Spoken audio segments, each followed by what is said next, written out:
Venga, vamos a meternos de lleno en la increíble historia de Arauco.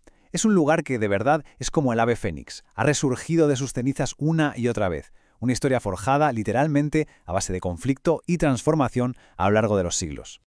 Vale, para entenderlo bien, vamos a dividir este recorrido en 5 etapas clave. Empezaremos con su fuerte, casi indestructible, y una guerra, una guerra sin piedad.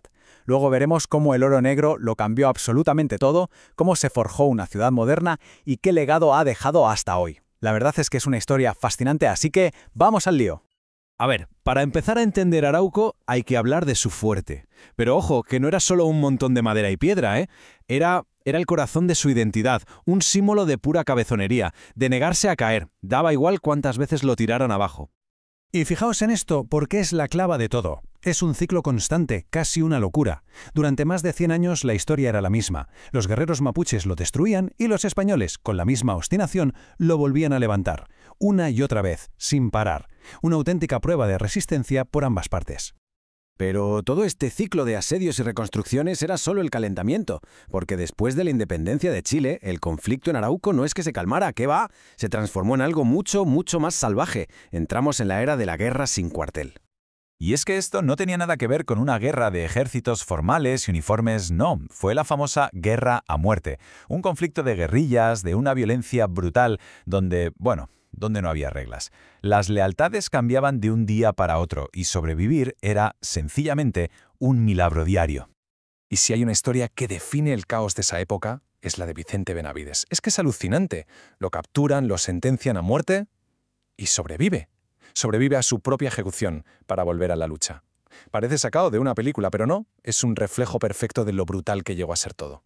Y aquí tenemos un detalle que lo dice todo sobre la naturaleza de este conflicto. A pesar de la violencia, había una especie de respeto mutuo, hasta el punto de que los propios comandantes españoles, en mitad del fragor de la batalla, llegaban a admirar la disciplina y la táctica de sus enemigos mapuches. Un respeto, claro, ganado a pulso en el campo de batalla. Y cuando parecía que la guerra sería el destino eterno de Arauco, todo cambió. Un descubrimiento bajo tierra, algo inesperado, iba a darle un giro de 180 grados a su historia, alejándola por completo del conflicto para llevarla a un futuro totalmente nuevo. Y aquí se ve perfectamente ese giro radical. De repente, el choque de espadas se apaga y es reemplazado por el rugido de las máquinas. El culpable, el carbón, descubierto en los años 40 del siglo XIX. Arauco deja de ser una frontera militar para transformarse, de la noche a la mañana, en un potentísimo motor industrial. Claro, este cambio de rumbo atrajo muchísimo dinero, sobre todo de fuera. Estamos hablando de una inversión extranjera masiva. Compañías británicas, por ejemplo, metieron una cantidad de capital impresionante para la época. Y con ese dinero construyeron de todo, ferrocarriles, muelles, hasta pueblos enteros. El paisaje y la economía de Arauco se remodelaron para siempre. Y con toda esa nueva riqueza industrial, el alma de Arauco también empezó a cambiar. De las cenizas de la guerra, literalmente, empezó a nacer algo diferente. Una comunidad. Una comunidad con aspiraciones que no tenían nada que ver con la lucha. Un contraste brutal con los siglos anteriores. Y esta transformación se ve perfectamente en figuras como Luis Aguirre Mercado, un profesor, un ingeniero, que fue un motor del cambio. Fijaos en todo lo que impulsó.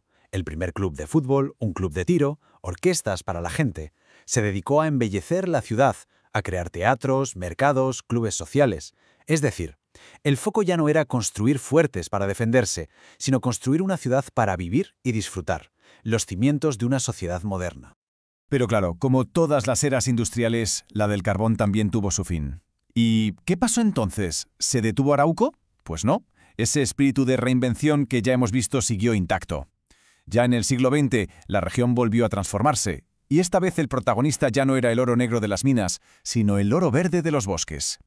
Y con eso llegamos casi hasta nuestros días. El nuevo gigante industrial pasa a ser Celulosa Arauco, un cambio radical otra vez que reorienta toda la economía de la zona hacia la industria forestal. Este es el legado que se puede ver hoy en día, una capa más que se suma a la identidad tan compleja y fascinante de esta región. Así que, haciendo un repaso, pasamos de un fuerte que se negaba a caer a una guerra sin piedad, y de ahí a una revolución industrial, primero con el carbón y luego con la celulosa. La historia de Arauco es sin duda una de reinvención constante. Y esto nos deja con una pregunta final, ¿no? Cuando una comunidad se forja en un ciclo tan bestia de destrucción y creación, ¿qué es lo que queda de su pasado en el presente? Y sobre todo, cómo esa capacidad de resiliencia, demostrada una y otra vez, sigue marcando su identidad y su futuro.